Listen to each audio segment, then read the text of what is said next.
So guys welcome back to my channel the road fox. And इस video में मैं आपको गोवर्धन जी की परिक्रमा के दर्शन कराने जा रहा हूं। एंड ये वही गोवर्धन पर्वत की परिक्रमा है जिसके आसपास के क्षेत्र को ब्रजभूमि भी कहा जाता है। एंड इस गोवर्धन पर्वत जिसे गिरिराज जी महाराज के नाम से भी जाना जाता है। एंड गोवर्धन जी आने का सबसे नियरेस्ट रेलवे स्टेशन जो मथुरा में है, जो कि 22 किलोमीटर दूर है गोवर्धन जी से। एंड मथुरा रेलवे स्टेशन से आप गोवर्धन पहुंचने के लिए टैक्सी बुक कर सकते हैं जो आपको डायरेक्ट इस लोकेशन पे पहुंचा देंगे। मैं ये जो डिस्टेंस कवर कर रहा हूँ वो वृंदावन से गोवर्धन कर रहा हूँ, जो कि अप्रॉक्सीमेटली 24 किलोमीटर्स मुझे यहाँ पे पड़ेगा। गोवर्धन पर्वत जी की परिक्रमा टोटल 21 किलोमीटर की होती है और यह परिक्रमा दो तरीके से की जाती है, बड़ी परिक्रमा और छोटी परिक्रमा। इस वीडियो में मैं जो पूरी परिक्रमा 21 किलोमीटर की बाय ई रिक्शा करूँगा, जो कि यहाँ स्टैंडर्ड रेट है 100 रुपीज़ पर सवारी। तो आप ई रिक्शा कर सकते हैं पूरी परिक्रमा स्टार्ट करने। गोवर्धन की जो परिक्रमा है वो वैसे तो आप कहीं से भी स्टार्ट कर सकते हैं, लेकिन जो यहाँ की मान्यता है उसके अकॉर्डिंग गिरिराज गोवर्धन जी की परिक्रमा स्टार्ट करने हेतु यहाँ के 3 मुखारविंद होते हैं। जैसे जो 3 मुखारविंद है वो है गोवर्धन दान घाटी, जतिपुरा और मानसी गंगा। कहते हैं कि जिस तरह से आप अपनी परिक्रमा स्टार्ट करते हैं तो आपकी परिक्रमा का एंड भी वहीं पे ही होता है। तो गोवर्धन पर्वत जी को भक्तजन गिरिराज जी भी कहते हैं। जैसे कि मैं गिरिराज जी टेम्पल यहाँ पहुँच चुका हूँ। एंड ये वो टेम्पल है जहाँ जब श्री कृष्ण जी ने ब्रजवासियों को भारी वर्षा से बचाने के लिए 7 दिन तक गोवर्धन पर्वत को अपनी सबसे छोटी उंगली पर उठा के रखा हुआ था, और वहाँ के जो गोपी और गोपिकाएँ थी उनकी छाया में वो बहुत ही आराम से रह पाए। तो आप देख सकते हैं गाइस, मैं मंदिर के बिल्कुल एंट्री कर चुका हूँ। यहाँ पे आप यहाँ प्रसाद ले सकते हैं और ये है गिरिराज जी महाराज। जय श्री गिरिराज जी महाराज। आप दर्शन कर सकते हैं यहाँ पर गिरिराज जी महाराज के। तो मैं आपको बता दूं कि जब श्री कृष्ण जी ने 7 दिन तक गोवर्धन पर्वत को अपनी छोटी उंगली पर उठा के रखा था, उन्होंने इस दौरान कुछ भी नहीं खाया था। और जब 7 दिन बाद माता यशोदा और गांव वाले उनके लिए 56 तरीके का व्यंजन लेकर आए थे, तब श्री कृष्ण को खिलाया गया था। और इसके बाद से ही 56 भोग की परंपरा चली आ रही है, और तभी से ही एक त्यौहार है अन्नकूट त्यौहार। एंड वो गोवर्धन पूजा का पर्व मनाया जाता है यहाँ पर। तो गोवर्धन पूजा के दिन कई जगहों पर अन्नकूट महोत्सव का आयोजन किया जाता है। इस त्यौहार में भगवान कृष्ण को 56 विभिन्न प्रकार के व्यंजनों का भोग लगाया। एंड आप देख सकते हैं इस मंदिर में जहां मैं आके दर्शन करने जा रहा हूं वो गिरिराज जी का ही मंदिर है, जहां पर स्वरूप है गिरिराज जी का, जिन्होंने अपनी छोटी उंगली पर गोवर्धन जी को उठा रखा है। तो बहुत ही प्यारा स्वरूप है, आप देख सकते हैं भगवान जी का। तो आप यहां पर आइए एंड दर्शन कीजिए। देन दर्शन करने के बाद मैं ई रिक्शा से आके मंदिर की तरफ चलने लगा हूँ। तो आप देख सकते हैं ये राइट साइड पे पूरा गोवर्धन पर्वत है, जिसके ऊपर आज बहुत बड़े बड़े पेड़ पौधे लगे हुए हैं। एंड गवर्नमेंट ने प्रॉपर अच्छे तरीके से ये कवर कर दी है इनकी बाउंड्रीज, ताकि किसी भी तरीके की वहाँ पे गोवर्धन पर्वत को नुकसान और पेड़ पौधों को नुकसान ना हो सके। तो यह है मंदिर पूंछरी का लोटा, जो सतयुग में शंकर, त्रेता युग में हनुमान और द्वापर में इनका नाम मंतुमंगल था। कहते हैं जब श्री कृष्ण अपनी लीला समाप्त कर वैकुंठ जाने लगे, तब उन्होंने अपने मित्र पूंछरी के लोटा को गोवर्धन पर्वत की तलहटी पे विराजमान किया था, और साथ में इन्हीं के दर्शन करने से ही परिक्रमा पूरी मानी जाती है। तो जब आप परिक्रमा पे आएँ तो इनके दर्शन ज़रूर करें यहाँ पर। तो मैं पहुंच चुका हूं मंदिर श्रीनाथ जी जतिपुरा। एंड मैं आपको बता दूं कि जो यही गोवर्धन में श्रीनाथ जी का प्राचीन मंदिर है। जतिपुरा का प्राचीन नाम गोपालपुर, गोपाल भगवान श्री कृष्ण का एक नाम था। तो यहाँ से थोड़ा सा आपको पैदल डिस्टेंस कवर करना है, देन उसके बाद आप मेन भगवान के दरबार की एंट्री पॉइंट पे पहुँच सकते हैं। तो ये एंट्री पॉइंट से पहले मार्केट है, जहाँ से आप भगवान के लिए प्रसाद ले सकते हैं। तो आप देख सकते हैं बिल्कुल सामने दरबार है एंट्री करने के लिए। तो आइए दर्शन करते हैं भगवान के। सो गाइस, ये है गोवर्धन की परिक्रमा का दर्शनीय स्थल जतिपुरा, जिसके बारे में ऐसा माना जाता है कि भगवान श्री कृष्ण का मुख होने का यहाँ आभास होता है। एंड जतिपुरा में पहुंचकर श्रद्धालु प्रसाद अर्पण करते हैं, क्योंकि परिक्रमा के दौरान इस मंदिर में प्रसाद का बहुत महत्व बताया जाता है। यहाँ पर आपको भगवान गिरिराज जी के मुखार बिंदु में श्री कृष्ण और उनके बड़े भाई बलराम के मुख के दर्शन होते हैं।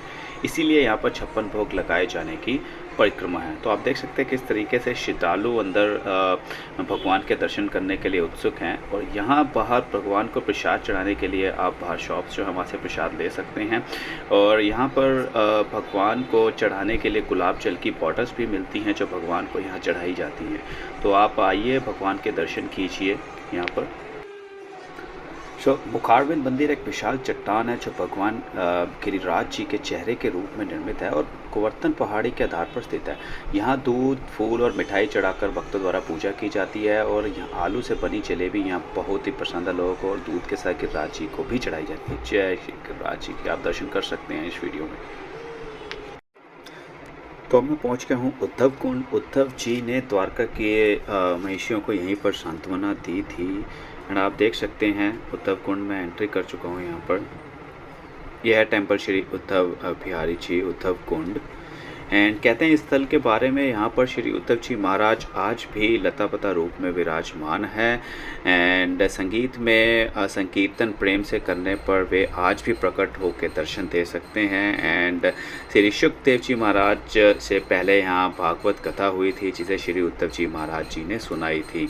तो आइए, ये कुंड है श्री उद्धव कुंड जिसे हम बोलते हैं। तो आप देख सकते हैं पूरा कुंड। हालांकि थोड़ा सा यहाँ पे मैनेजमेंट को यहाँ पानी के ऊपर ध्यान देना पड़ेगा और थोड़ी सी साफ़ सफाई और करवानी पड़ेगी ताकि जो श्रद्धालु भक्त आते हैं ईज़िली यहाँ से कुंड का पानी अपने घर परिवार में ले जा सकते हैं। आइए दर्शन करते हैं श्री उद्धव कुंड जी मंदिर का।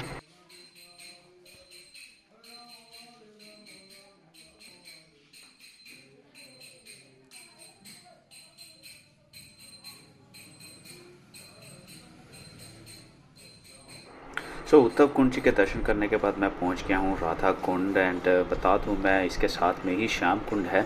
इसके बारे में मान्यता है कि अनुसार बचपन में अपने मित्रों के साथ भगवान श्री कृष्ण जब गोवर्धन में गोचरण करते थे तो एक बार अरिष्टासुर ने गांव के बछड़े का रूप धर के भगवान श्री कृष्ण पर हमला करना चाहा, परंतु श्री कृष्ण ने उसका वध कर दिया। तो बताया जाता है कि राधा कुंड क्षेत्र श्री कृष्ण से पहले राक्षस अरिष्टासुर की नगरी हरिद्वन थी। अरिष्टासुर से ब्रजवासी खासे तंग आ चुके थे, जिसके चलते श्री कृष्ण ने उसका वध किया था।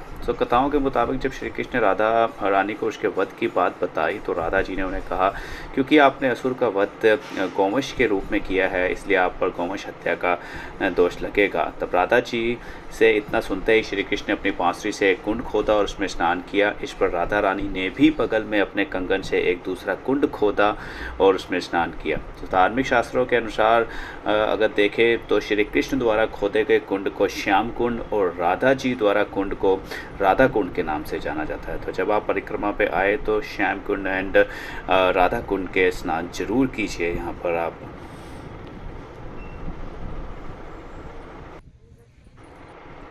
राधा कुंड एंड कृष्ण कुंड जी के दर्शन करने के बाद मैं पहुंच गया हूं कुसुम कुंड। ऐसा मानते हैं कि भगवान कृष्ण और राधा जी यहाँ कुसुम सरोवर पर मिला करते थे। एंड राधा रानी और सारी उनकी सखियां जो हैं भगवान कृष्ण के लिए फूल चुनने कुसुम सरोवर गोवर्धन ही जाया करती थी।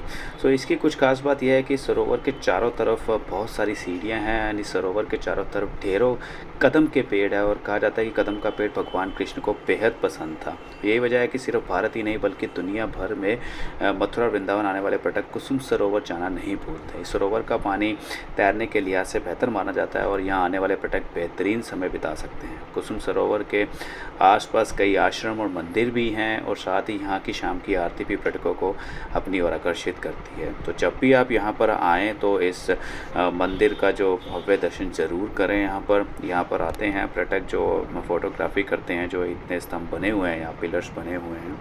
तो ये बहुत ही अच्छा एंड आकर्षक मंदिर है कुसुम कुंड। तो यहाँ आना कभी ना भूलें जब भी आप परिक्रमा कर रहे हों। कुसुम कुंड के साथ ही मंदिर है श्री राधा वन बिहारी जी टेम्पल, जहाँ पर भगवान श्री कृष्ण ने राधिका जी की बहन गूंथी थी। मतलब कि उनके जो हेयर्स थे उनको डेकोरेट किया था विद फ्लावर्स। यहाँ पर जब भी आप कुसुम कुंड आएँ तो यहाँ साथ में ही ये टेम्पल है, यहाँ ज़रूर विज़िट करें एंड भगवान श्री कृष्ण के दर्शन करें।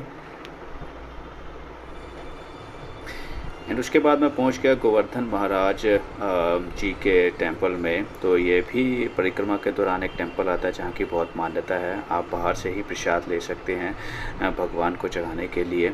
तो आप यहाँ पर आइए एंड गोवर्धन महाराज जी के दर्शन कीजिए।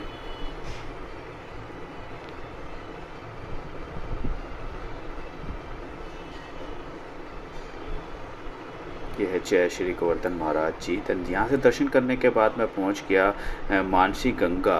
यह भी एक मंदिर है जो परिक्रमा के दौरान आएगा, यहाँ आना मत भूलिए, क्योंकि मानसी गंगा एक ऐसा माना जाता है कि कृष्ण भगवान के बुलाने पर दिवाली के दिन गोवर्धन में गंगा प्रकट हुई थी। मान्यता है कि कृष्ण भगवान द्वारा मन से प्रकट करने के कारण ही इसका नाम मानसी गंगा पड़ा था।